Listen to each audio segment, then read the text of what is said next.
my childhood, which was the one thing you couldn't be in my family was pretentious.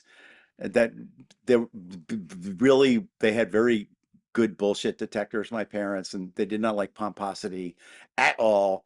Anybody who was, you know, affecting that was not going to be thought well of in my family. So my you know, it wasn't like I consciously went out to, say this will be my brand, but it was the way I've always looked at it is I'm not a special person. I'm a regular person. I am not a superior human being. I do not have any wisdom to impart. I don't have anything to say to you that you need to hear from me. Whoever you are out there in reader land, I'm sure you're just as smart as I am. I'm sure you know more than I do about most things. So I'm not going to come off as the authority, and I'm not going to come across as the lesson teacher. I'm the class clown. I am going to entertain you. I'm going to tell jokes. It's not going to be deep. It's not going to be intellectual. It's not going to be meaningful. Your life will not be in any way improved by reading anything I write, but I hope you'll be, at least while you're reading it, entertained. So like my goal is always like to keep you entertained, and I'm like, you know, paranoid about it. Like if I've written two sentences with no punchline in there, I feel like I'm maybe going to lose you. So it's kind of a frantic style of writing, but it's meant that's what its goal is, to make you laugh, to make you entertain. There's some that I feel have stood the test of time better than others. Like you mentioned, Dayberry Slept Here, which is a sort of history of the United States, which actually ends in like the mid 80s, I think. But it's a parody of a history book, and I wrote it just by my son was in like third, second grade, and his babysitter was in high school, and I said, "Can I borrow your history book?" And she lent it to me, and I just went through it and wrote a parody of it, which was extremely easy because like it was one of those books where they had decided at some point that the history of America had been written without any reference to women or minority groups, and so they were going to get him into this book, and it was kind of like, and then women and minority groups did that. It was like not a smooth meshing of the historical uh, information. So I just wrote a parody of it. Anyway, I think that book has held up pretty well. A lot of people love the Japan book you mentioned, which is I find kind of interesting because I wrote it a long time ago. I haven't been back to Japan in a while, but apparently not a whole lot has changed. And that's in the sense that if you go to Japan, you're never going to know what the hell is going on. And that's really what my book is about. I wrote a book called the Dave Barry's Book of Bad Songs that I'm still fond of, even though it's definitely dated, but it was like basically getting everybody to write in about what they hated about certain songs. And if you're of a certain generation, like mine, I guess maybe yours, a lot of the songs that we listened to had incredibly stupid lyrics, and that's about that. Um, but mostly I don't get like too hung up on books I have written.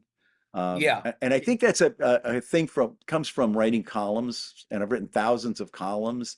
If you write columns, you really can't get too attached, you know? I was looking for something to write a book about.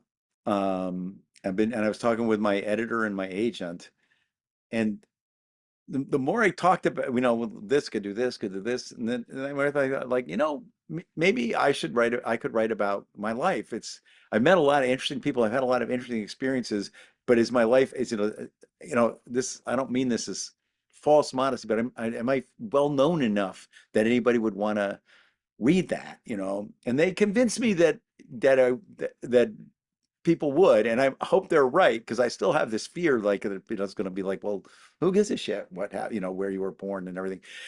So my goal in writing it, as always, is to entertain first and foremost. I mean, I want it to be entertaining, but usually that is like I want it to be funny, funny, funny, funny, funny all the way through. That's how I entertain. In this book, it was more like I'm hoping that you find this at least. I will try to be funny. I will be as funny as I can be, and I will tell you funny things, I hope. But I'm going to try to tell you where it came from, the humor, um, and how it got there. And I will hope you find that interesting as well.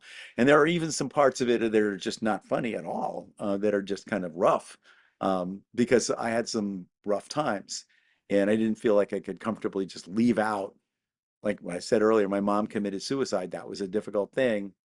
Um, but I wanted to talk about my mom because she's a big reason, I ended up doing what I did. Um, so I guess the answer to your question is I wanted it to be entertaining and also interesting, especially if you're interested in humor. Every time I was on Letterman, I was terrified.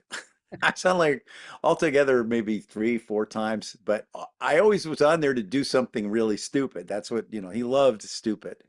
And that was my role. I was not there to be really not there to be funny. I was there to be stupid. And like, so example, for example, I talk about this at length in the book. I set a pair of underpants on fire with a Barbie doll on the Letterman show, which turned out to be really hard to do. I had written a column about doing that.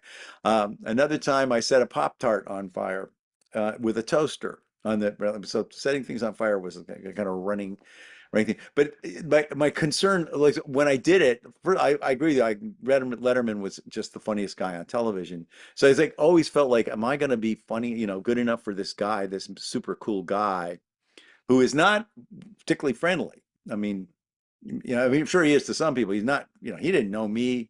So it was very intimidating for me to go on and like, I'm going to set fire to a pair of underpants with a Barbie doll. And I feel pretty stupid doing that. And there's David Letterman sitting there looking at me like the way he looks at people, like, what is this idiot doing? So it was intimidating as hell. Like when I was on the Carson show, it was more like, hey, we got our funny guest. He's going to be funny and let's be funny together. With the Letterman show, it was more like, what are you doing here? Like, so it was scary for me. It was strange.